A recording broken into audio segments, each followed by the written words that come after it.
Nestle, Bear Brand at ng Ariel.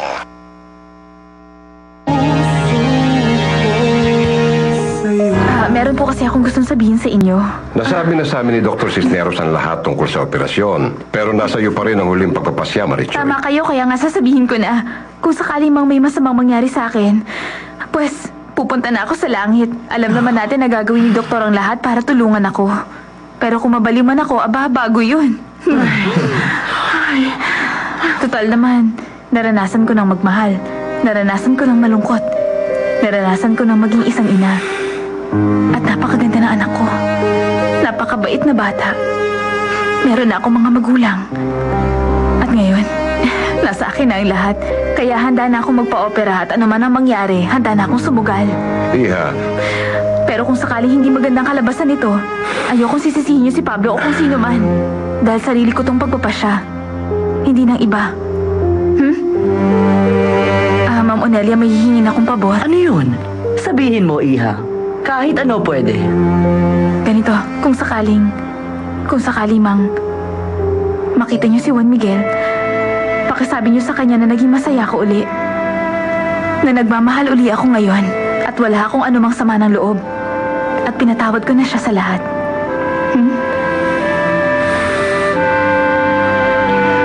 Mabuti pa. Ihanda ako ng lahat para sa operasyon.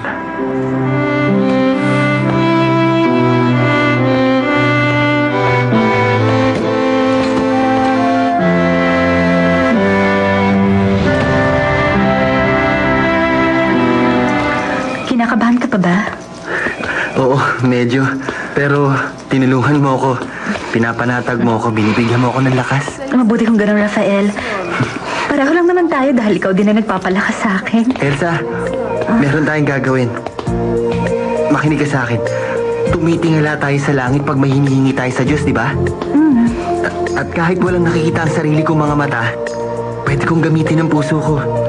At kapag nagtulong tayo, gamit ang puso ko at ikaw, mata mo, diringgin tayo ng mahal na birhen at makakaligtas si Marichoy sa operasyon.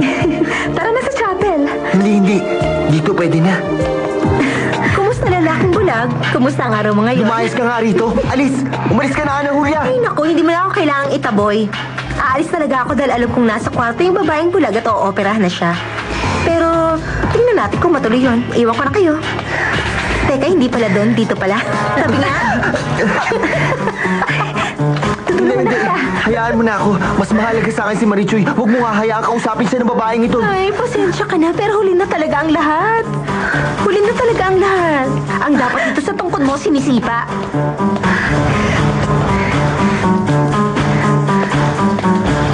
Ito, halika na. Ano ba? Bitiwan mo nga ako. Ba't mo ako pinipigilan? Kaibigan ko siya. Bitiwan mo ako. Pasensya na, sir. Bigla na lang siya pumasok eh. Sige, hindi na balik. Ay, Marichoy. Buti nakapasok ako. May mahalaga akong sasabihin sa'yo. Napakahalagang bagay.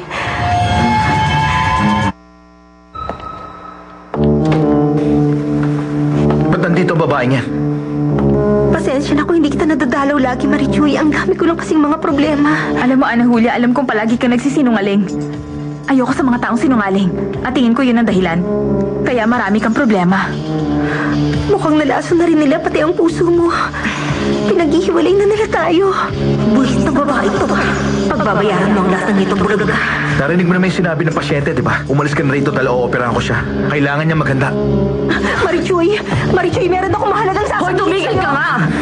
Nagsasayang ka ng oras. Nabuking na nila na sinungaling ka. O ano na? Ang sabi mo, sisipain mo ako palabas ng sarili kong pamamahay, hindi ba? Pero anong nangyari? Hindi naman ako napalayas dito eh. Kung meron mong ipinagtatabuyan sa mga oras na to, ikaw yun. Lumayas ka na, pwede. Huwag mong hintayin kalad ka rin pa kita palabas. Teka, sandali lang. May sasabihin ako sa kaibigan ko. Ano